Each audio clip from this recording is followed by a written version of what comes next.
Do you want to stay up all night editing this video with me? Okay. I think I'm getting to the point where I really do need to be thinking about my next rig, which after traveling back to my hometown for a week, I flew back to the van with a reawakened spirit for adventure and a new realization that at some point within the last 6 months, the road had become more than a lifestyle. It had become home. That's a very sappy way to put it, but it's the truth. Oh my gosh. Oh, it's hot. It's very, very hot in here. Hi.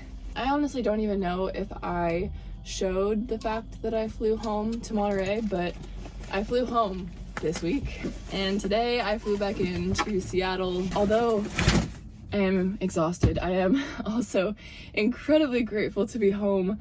I missed this van so much. Yeah, I don't know. On this trip back to Monterey, I basically decided I'm not quite done living in a van. Mostly because my community is on the road, but also just because, like, I love my life on the road, and I didn't realize it because I've had nothing to compare it to for so long. Anyways, I also kind of realized that I think I'm getting to the point where I really do need to be thinking about my next rig, which I don't know. We'll talk about that at some point, but right now I have to go grocery shopping because I have nothing in my fridge and I haven't eaten anything except for breakfast today, so we're a little bit hangry.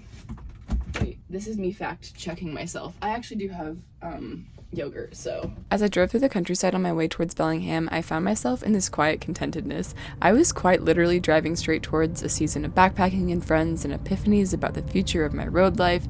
I had a funny feeling that the next few weeks would end up being some of the best on the road so far, and boy, was that feeling right. I'm almost surprised to say how comfortable I feel in this parking lot. It could be also because Christian is parked next door, but yeah, I don't know. I've been getting really lucky with, I've been getting really lucky with like where I've been able to find places to stay in Washington this year, but where my brain actually went when I started that sentence was I just feel like I'm getting really lucky this summer, period, with the places, the people, the experiences, and also the opportunities that are like starting to arise. I have no idea how I made it through the first 2 years of this van life experience being so isolated. I don't even know sometimes if I should have made it so long. I might have just been stubborn, but either way, I'm glad that it's panned out the way that it has now because, lordy. Good night. Okay. Hi, baby. Good morning. Good morning.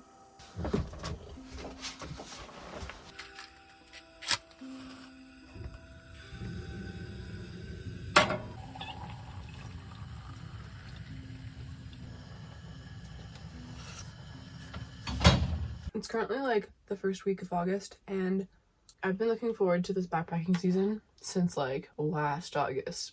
It's been so weird. This summer has just flown by so fast that I haven't even for a second like thought about it, and all of a sudden now it's here and I feel very discombobulated. I feel excited, but I also feel like, how is it already August? I'm sorry, what? Why is my I have a piece of oatmeal in my throat.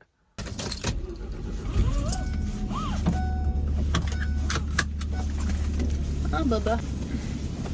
This is so freaking exciting, oh my god. This next morning, I drove into the mountains east of Bellingham, trailing behind Christian's van. Exactly this time last year, I followed her into these same mountains to go on the first backpacking trip of my adult life. Back then, I didn't have any of my own gear, and I was filled to the brim with anxiety, unsure of what to expect. Is it stress, anxiety, or excitement? But that first trip with her quickly turned into one of my favorite memories, and I remember driving back down from the mountain after that trip, just so damn excited for the future. All that to say, driving this road for the first time of the year, loaded up with my own gear and knowledge, I had a feeling that this trip was going to be yet another full circle moment in a summer full of full circle moments. And I do have to say that I think I was right about that. Oh my gosh, this is so exciting. Okay, I'm feeling not nervous, more excited than nervous, but still a little bit nervous because there's a lot of snow on the ground. I don't know. We'll see how this goes. I did pick up some, what are they called? Micro spikes, so that we could be safe. I'm excited for Finn to go out and hike. Oh my god, this is so pretty. Hold on. don't think it gets better than this, to be honest.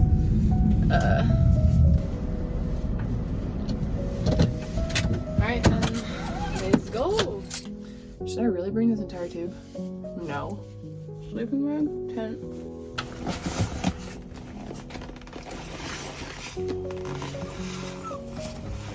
Do you want to go? Stay. This is my first backpacking overnight of the season. Is it yours too? Yes, it is. Yay! We probably forgot all the important things, and there's a lot of snow. Okay, I'm just gonna put thin.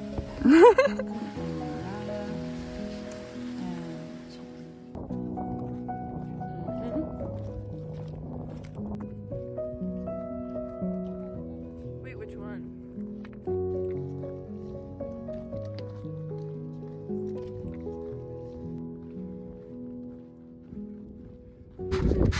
Going strong so far, for the most part. Actually just having a lot of fun with the snow. I was slightly nervous an hour ago before we started, but now that we're hiking, I just feel so good. It feels so good. Where's Christian?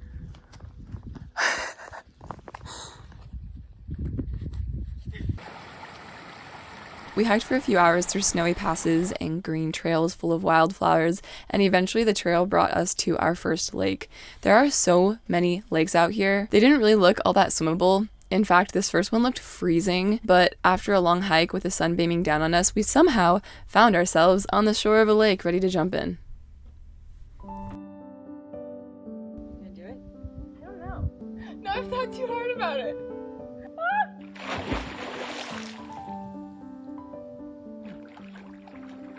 It's really not cold. I mean, it's freezing, but it's not that cold. Oh my god. Diving was smooth. Yeah. I thought everything could just hear it. Don't.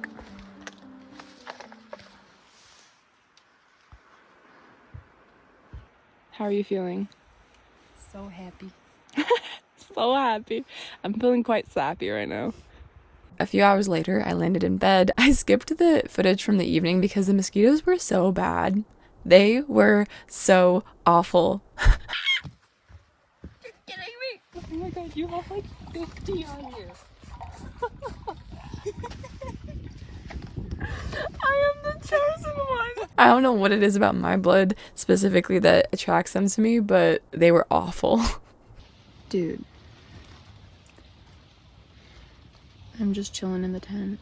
Finn is somewhere in my bag. These days have just been magical.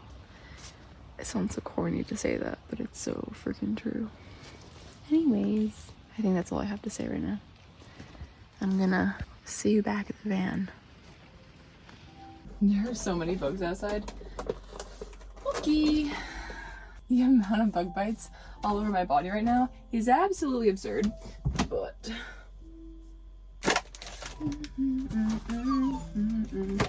mental note for myself for future backpacking trips: I need to bring more food.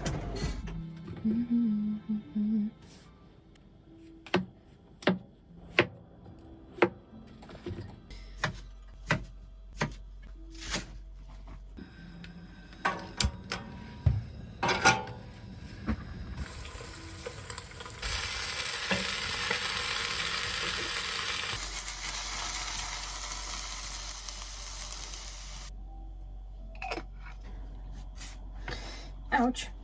Ouch. That looks so good. I'm learning how to cook, and it feels very good. Do you want to see my view? It's a good one.